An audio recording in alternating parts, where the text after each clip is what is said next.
Dear student, Gayatri PG college Sanchore की online classes में आपका स्वागत है।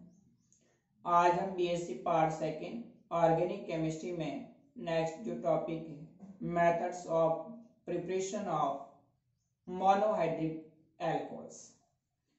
तो मोनोहाइड्रिक एल्कोहल के संश्लेषण की जो विधियां हैं उसके बारे में डिस्कस करेंगे। इससे पहले लेक्चर में भी हमने जो मोनोहाइड्रिक एल्कोहल के प्रिपरेशन की कुछ मेथड पर डिस्कस किया था, जिसमें कार्बोनिल कंपाउंड्स का जो रिडक्शन है, कार्बोनिल यौगिक यानी एल्डिहाइड और कीटोन, कार्बोक्सिलिक एसिड और एस्टर, इनके अपचयन से किस प्रकार मोनोहाइड्रिक एल्कोहल का संश्लेषण किया जाता है। इसके अलावा ग्रीनियर रिएजेंट के द्वारा किस प्रकार से हम प्राथमिक, द्वितीयक और तृतीयक एल्कोहल का संश्लेषण करते हैं, तो इसके बारे में हमने डिस्कस किया था। अब देखिए कुछ और मेथड्स हैं जिसके आधार पर मोनोहाइड्रिक एल्कोहल का संश्लेषण किया जाएगा। उसमें सबसे पहले हम बात करें तो from alkenes,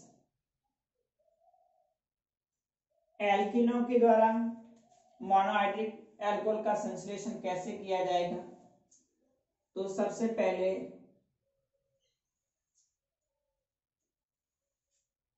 hydration of alkene, एल्कीनों के जल योजन द्वारा, एल्कीनों के जल योजन द्वारा, बाय हाइड्रेशन ऑफ एल्कीन, यानी जब एल्कीन पर जल का योग करवाते हैं, अम्ल के उपस्थिति में जब अभिक्रिया करवाते हैं, तो इससे भी हमें मोनोहाइड्रिक एल्कोहल प्राप्त होते हैं। यहां पर थोड़ा ध्यान रखना है कि जो एल्कीन पर जल योजन की अभिक्रिया है वो मार्कोनिकॉफ नियम के अनुसार होती है। देखिए जैसे R CH double bond CH असम्मित एल्कीन है, इस एल्कीन पर जल का योग करवाते हैं अम्ल की उपस्थिति में,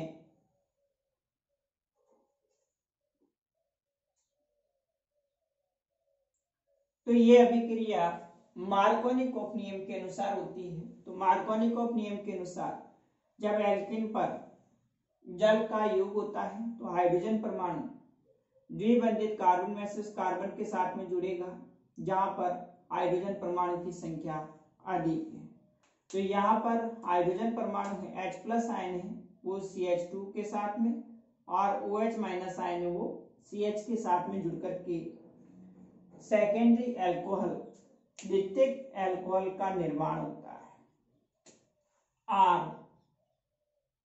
CH OH CH3 2 degree alcohol बनता है।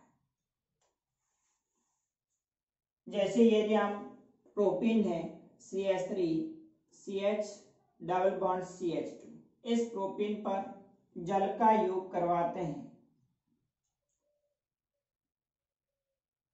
तो आने वाला H प्लस आयन CH2 के साथ में जुड़ करके CH3, और OH आयन है वो CH के साथ में जुड़ करके 2 propanol CH3 CH OH CH3 2 propanol बनता है। तो इस प्रकार से एल्कीनों पर अम्ल की उपस्थिति में जल योजन द्वारा मार्कोनिकॉफ नियम के अनुसार OH समूह और H के योग से सेकेंडरी एल्कोहल का फॉर्मेशन होता है। नेक्स्ट देखिए अगली अभिक्रिया है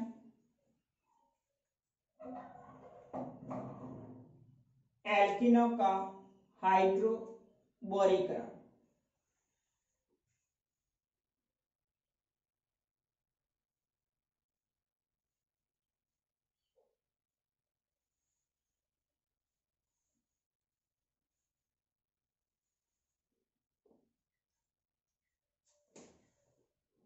हाइड्रोबोरेशन ऑफ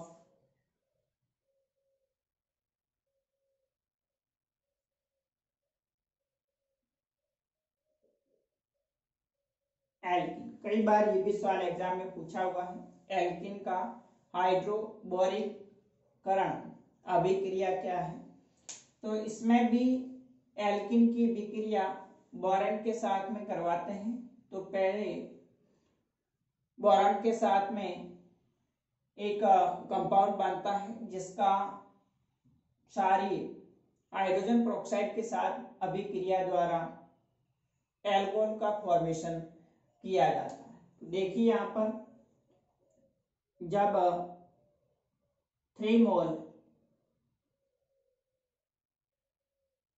प्रोपीन के बोरेन के साथ में BH3 के साथ में जब अभिक्रिया करवाई जाती है तो सबसे पहले ट्राइप्रोपिल बोरेन बनता है। यहां से 3 हाइड्रोजन परमाणु एक एक करके तीनों अणु के साथ में जुड़ जाएगा। तो CH3 CH2 CH2 ये 3 हाइड्रोजन परमाणु और इसके साथ में जुड़ने के बाद में 3 अणु प्रोपिल समूह के बोरान के साथ में जुड़ करके ट्राइप्रोपिल बोरेन बनाता है। CH3 CH2 CH2 का whole thrice B।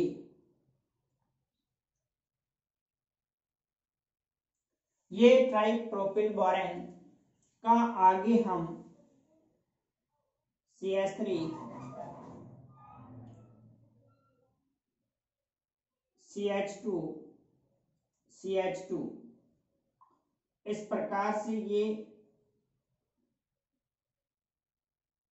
ट्राइप्रोपिल group boron के साथ में जुड़े हुए रहेंगे। अब आगे इसकी विक्रिया NaOH sodium hydroxide plus hydrogen peroxide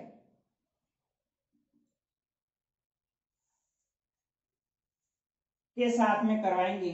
तो यहां से बॉन्ड क्लीवेज होगा और 3 OH समूह इनके साथ में जुड़कर के 3 मोल CH3 CH2 CH2 OH 1 propanol के बनाएंगे।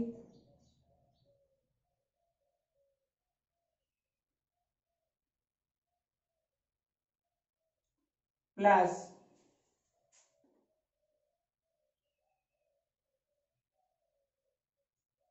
सोडियम मेटाबोरेट प्लस H2O अणु रिमूव हो जाता है। तो यह अभिक्रिया हाइड्रोबोरिकरण अभिक्रिया कहलाती है। एल्किन की अभिक्रिया बोरेन BH3 के साथ में करवाते हैं तो पहले ट्राइप्रोपिल बोरेन बनता है। यहाँ से जो 3 हाइड्रोजन परमाणु है बोरॉन के साथ में वो एक एक करके इस CH के साथ में जुड़ करके CH2 बना देंगे और ये तीनों प्रोपिल समूह बोरॉन के साथ में जुड़ करके ट्राइप्रोपिल बोरेन का संश्लेषण होगा। फिर उसका sodium hydroxide plus hydrogen peroxide के साथ अभिक्रिया द्वारा प्राथमिक एल्कोहल बनता है। तो इस प्रकार से आप देख रहे हैं हाइड्रोबोरेशन, यहाँ पर ऑक्सीडेशन होता है, ऑक्सीकरण होता है। ट्राइप्रोपिल बोरेन सोडियम हाइड्रोक्साइड और हाइड्रोजन पेरोक्साइड की उपस्थिति में ऑक्सीकृत होकर के 1 प्रोपेनॉल बनाता है। तो इससे हाइड्रोबोरेशन ऑक्सीडेशन कहा जाता है। अब देखिए नेक्स्ट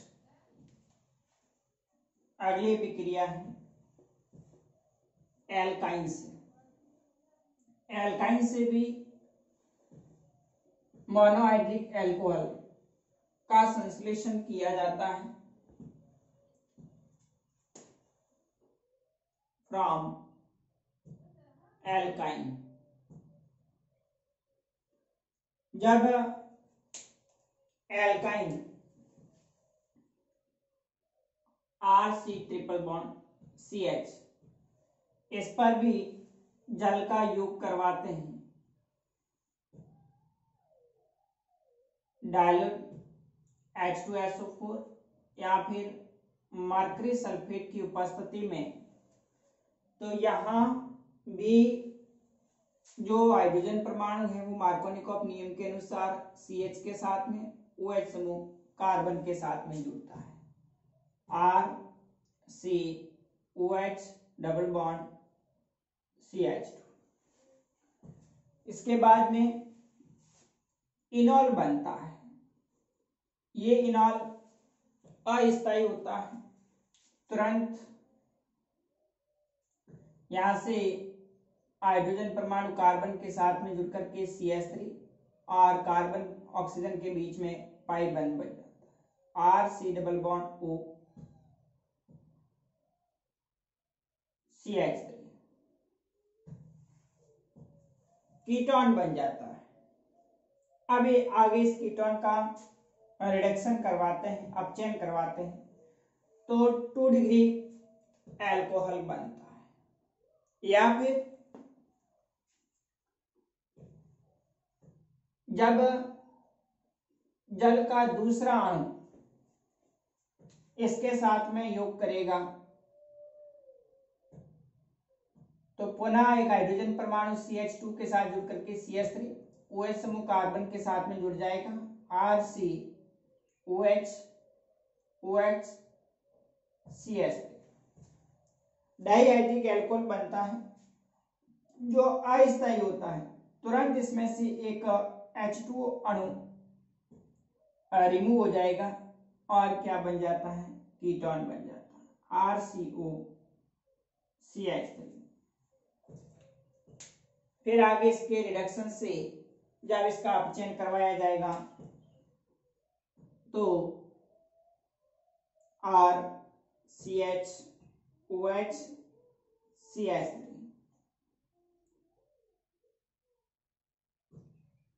निकल है, प्लेटिनम है या फिर पैलेडियम उत्प्रेरक की उपस्थिति में हाइड्रोजनीकरण से 2 डिग्री एल्कोहल बनता है। एल्काइन से भी हम मोनोहाइड्रिक एल्कोहलों का संश्लेषण किया जा सकता है। अब देखिए नेक्स्ट अगला मेथड है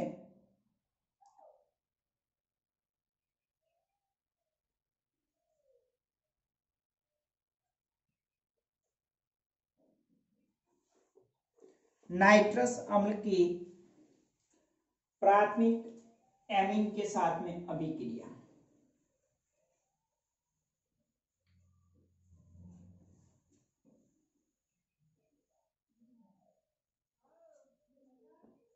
थर्ड मेथड है nitrous acid react with primary amines. Nitrous अम्ल प्राथमिक एमीन के साथ जब अभिक्रिया करता है तो इससे भी मोनोहाइड्रिक एल्कोहल का फॉर्मेशन होगा। RNH2 नाइट्रस अम्ल HNO2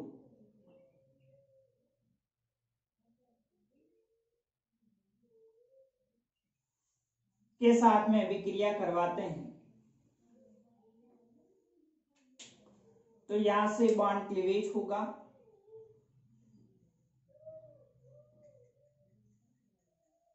R के साथ में OH समूह जुड़ करके प्राथमिक alcohol ROH plus nitrogen nitrogen N2 gas के रूप में रिमूव हो जाएगी प्लस एक अणु H2O का।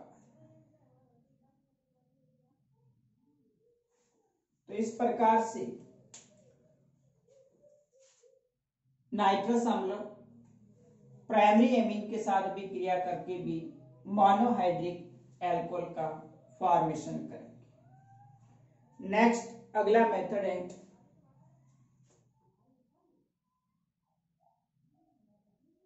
किण्वन के द्वारा बाय फर्मेंटेशन।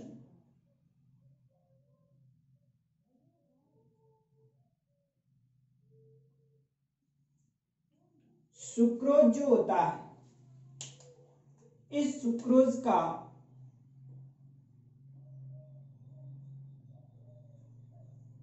इन्वर्टेज एंजाइम की उपस्थिति में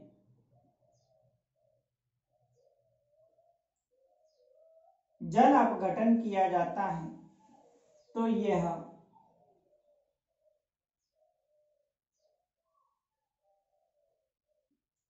ग्लूकोज प्लस फ्रक्टोज बनाता है।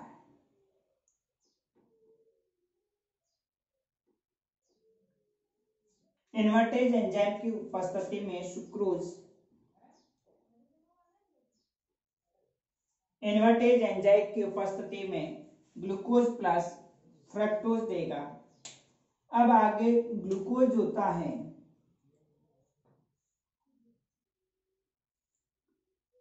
ये जल अपघटित होकर के जाइमेज एंजाइम की उपस्थिति में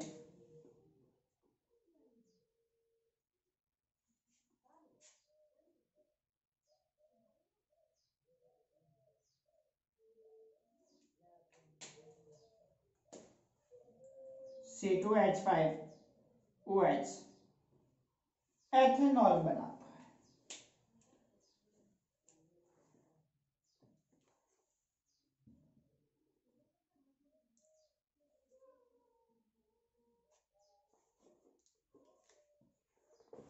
तो इस प्रकार से किण्वन अभिक्रिया के द्वारा भी ग्लूकोज का संश्लेषण किया जाएगा, एथेनॉल का फॉर्मेशन होगा।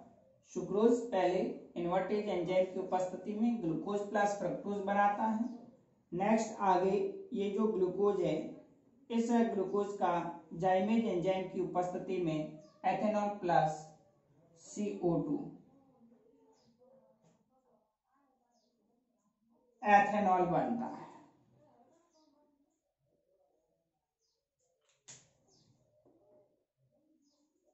तो ये भी एग्जाम में कभी कोई सवाल पूछा जाता है कि किण्वन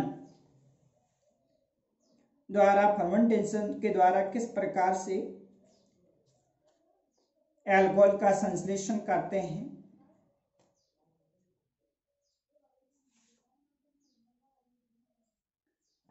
तो ये अल्कोहल के बनाने की जो मुख्य रासायनिक अभिक्रिया हैं, तो इसका सवाल डायरेक्ट एग्जाम में या इस प्रकार से रिएक्शंस के थ्रू भी पूछा जा सकता है।